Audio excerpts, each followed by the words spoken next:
сөз Ашимова Динара Ашимовнаға беріледі. Саламатсыздарбы, мен суроом Кудайберген Базарбаевичке. Кудайберген Базарбаевич, мына азыр ушундай угрозалар бар да, биздин мекендештер башка өлкөлөрдөн кайтып келе турган болсо, кандай антикризисный чараларды силер азыр пландаштырып атасыңар, сиздин министерствоңуз?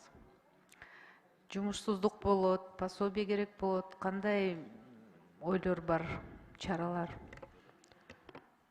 Саламатсыздар, Динара Ашимовна, пособие боюнча айтып кетсем, сиз жакшы билесиз, биз 1 январдан баштап уже сөз пособияны 2 эсеге көбөйткөн болчубуз. Аны болсо биз сизге маалымдаганбыз. Андан тышкары болсо биздин мореке интернаттардан жашаган жарандарыбызга бир күндүк тамактын өлчөмүн биз дагы 100%га 1 январдан баштап көбөйткөн болчубуз. Андан кийин мореке келеткан 1 апрелден баштап азыр даярдык көрүп атабыз. Биз дагы мындай сезимдүү кадамдарга барабыз. Рахмат. Конкретно ушул азыр келсе биз мекендештерин канчадыр бир анализ жасап атасыңарбы? Канча мекендештерибиз азыр мигрант болуп жүргөн, кайра кайтып келиши мүмкүн? Какой будет социальный наш ответ вообще? Время остановите, пожалуйста. Динара Ашимовна, сейчас очень сложно прогнозировать, какой поток у нас будет по мигрантам. Конечно, в целом меры будут приняты, мы никуда от этого не денемся, но тем не менее, как вы знаете, это конкурентный рынок. Рынок труда, он всегда конкурентный. В принципе, то, что сейчас у наших соотечественников есть определенная ниша, занятая в Российской Федерации, она также будет сохраняться конкурентной на ней.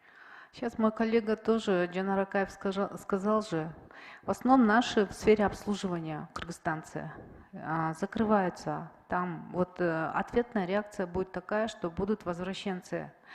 Значит, ничего мы не планируем. Как мы будем трудоустраивать? Есть мысли? У нас есть тоже прогнозы и анализы. Какие? Если мы просто будем аналогию складывать его с пандемией, когда весь мир был в локдауне, и Российская Федерация, отдельные города тоже находились под локдауном. Тогда вот вынуждены были закрыться сфера услуг. Это вот общепиты, да? Ну вот то, где были заняты в основном. Это магазины, это общепиты, которые были вынуждены закрыться в связи с ограничением по передвижению. На сегодняшний день в этом кризисе ограничений по движению нет. Соответственно, сфера услуг, она занимает Макдональдс и KFC, вот иностранные как бы представители общепита. Они занимают всего 10% рынка.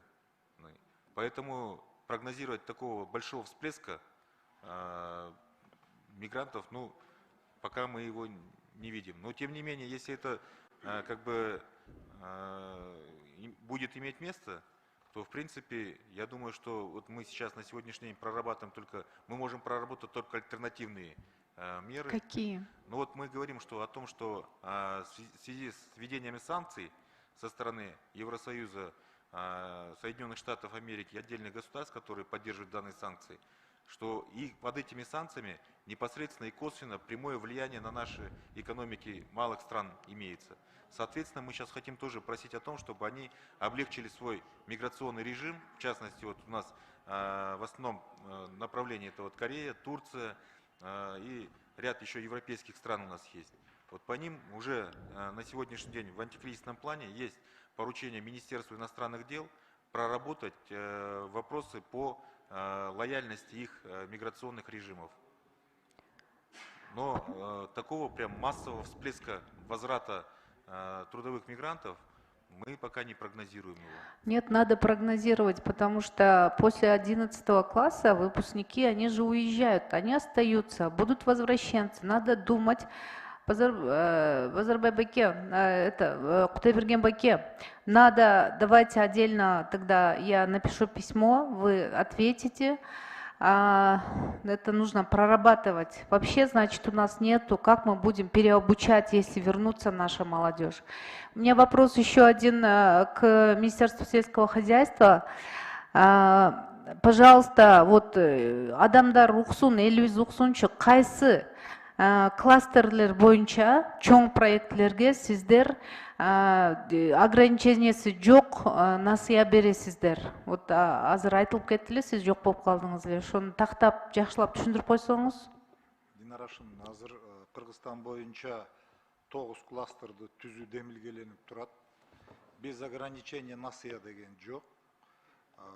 Бул кластерлер проектисинде 9 миллиард сом акча каралып жатат.